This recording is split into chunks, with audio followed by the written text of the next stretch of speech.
Chapter 4. The First Principle in the Science of Getting Rich. Thought is the only power which can produce tangible riches from the formless substance. The stuff from which all things are made is a substance which thinks, and the thought of form in this substance produces the form. Original substance moves according to its thoughts. Every form and process you see in nature is the visible expression of a thought in original substance. As the formless stuff thinks of a form, it takes that form. As it thinks of a motion, it makes that motion. That is the way all things were created. We live in a thought world, which is part of a thought universe. The thought of a moving universe extended throughout formless substance, and the thinking stuff moving according to that thought took the form of systems of planets and maintains that form. Thinking substance takes the form of its thought and moves according to the thought. Holding the idea of a circling system of suns and worlds, it takes the form of those bodies and moves them as it thinks.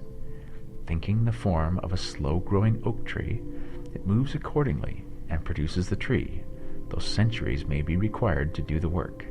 In creating, the formless seems to move according to the lines of motions it has established.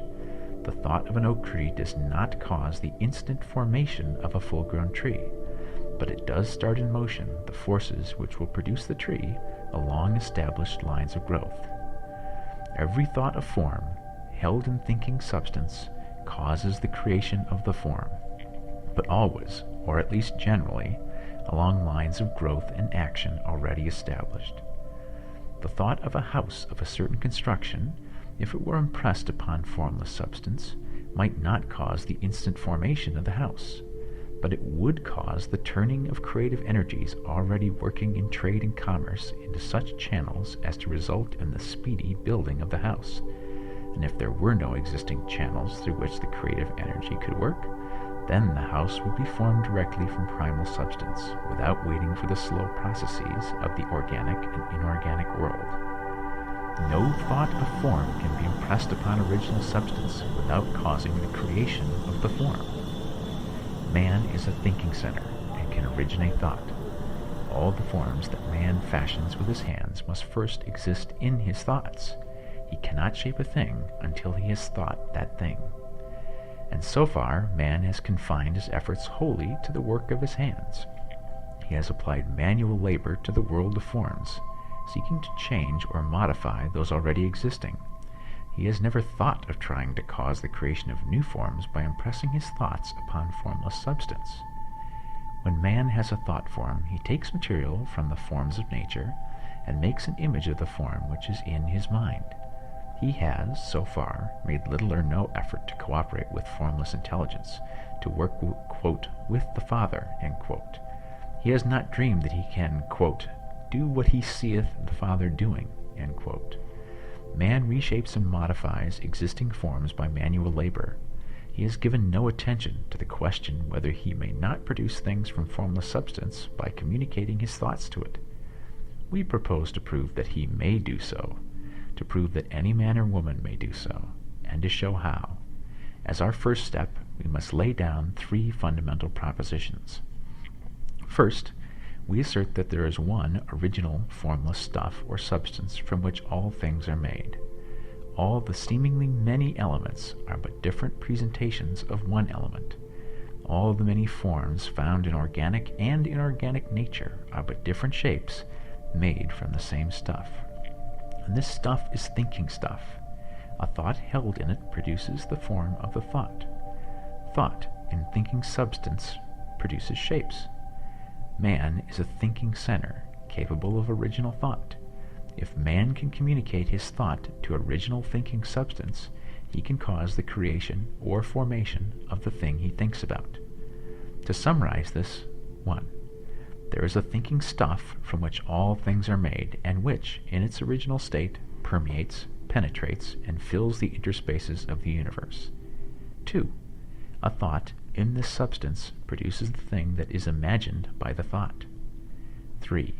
Man can form things in his thought, and, by impressing his thought upon formless substance, can cause the thing he thinks about to be creative. It may be asked if I can prove these statements, and without going into details, I answer that I can do so, both by logic and experience. Reasoning back from the phenomena of form and thought, I come to one original thinking substance, and reasoning forward from this thinking substance, I come to man's power to cause the formation of the thing he thinks about. And by experiment, I find the reasoning true, and this is my strongest proof. If one man who reads this book gets rich by doing what it tells him to do, that is evidence in support of my claim. But if every man who does what it tells him to do gets rich, that is positive proof until someone goes through the process and fails. The theory is true until the process fails, and this process will not fail, for every man who does exactly what this book tells him to do will get rich. I have said that men get rich by doing things in a certain way, and in order to do so, men must become able to think in a certain way. A man's way of doing things is the direct result of the way he thinks about things. To do things in a way you want to do them, you will have to acquire the ability to think the way you want to think. This is the first step towards getting rich. To think what you want to think is to think truth, regardless of appearances. Every man has the natural and inherent power to think what he wants to think, but it requires far more effort to do so than it does to think the thoughts which are suggested by appearances. To think according to appearances is easy. To think truth, regardless of appearances, is laborious and requires the expenditure of more power than any other work man is called upon to perform. There is no labor from which most people shrink as they do from that of sustained and consecutive thought. It is the hardest work in the world.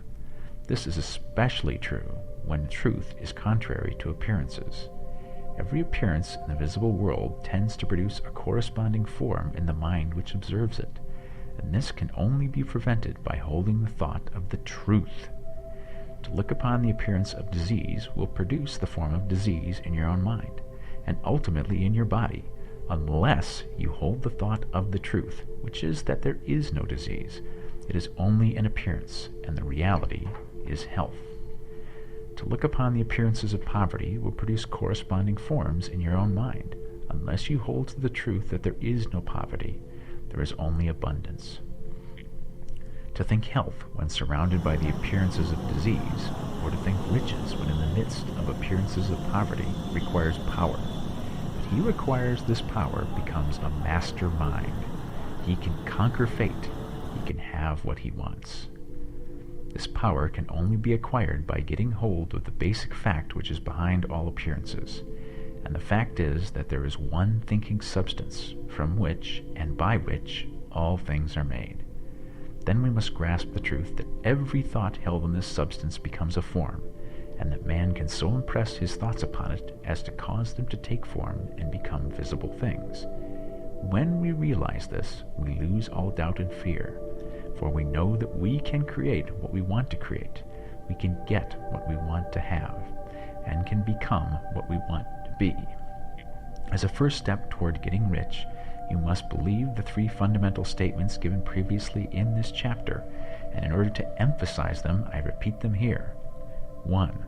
There is a thinking stuff from which all things are made, and which, in its original state, permeates, penetrates, and fills the interspaces of the universe. 2. A thought in this substance produces the thing that is imaged by the thought. 3. Man can form things in his thought and, by impressing his thought upon formless substance, can cause the thing he thinks about to be created. You must lay aside all other concepts of the universe than this monistic one, and you must dwell upon this until it is fixed in your mind and has become your habitual thought. Read these creed statements over and over again, fix every word upon your memory, and meditate upon them until you firmly believe what they say. If a doubt comes to you, cast it aside as a sin. Do not listen to arguments against this idea. Do not go to churches or lectures where a contrary concept of things is taught or preached. Do not read magazines or books which teach a different idea. If you get mixed up in your faith, all your efforts will be in vain. Do not ask why these things are true, nor speculate as to how they can be true. Simply take them on trust. The science of getting rich begins with the absolute acceptance of this faith.